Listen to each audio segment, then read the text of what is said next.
So recently I started making a new Samurai Pizza Cat video game, and I find this sort of fascinating because if you don't know, Samurai Pizza Cats was an old anime from the late 80s originally, but when it was brought over here to the United States, we basically threw out the entire script of the original show because I think, if I remember correctly, they couldn't find the original script at all. So basically, they sort of made up and riffed on the animation footage to create their own show, purely based on what animation was there. And was one of the things that was kind of rare.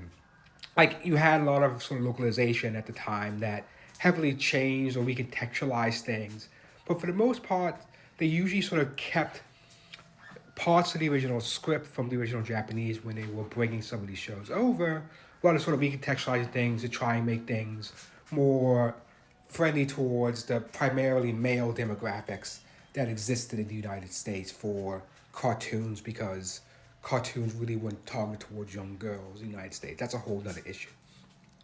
But the fact that this game is coming out based on was essentially an early version of an abridged series that we would see, something like a Yu-Gi-Oh! Abridged or Dragon Ball Z abridged.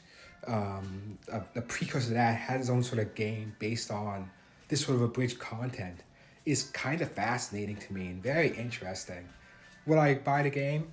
Probably not. But I do find it so interesting, this sort of weird piece of history in terms of animation and sort of bringing stuff over from Japan has come to this point. Those are my thoughts. Bye.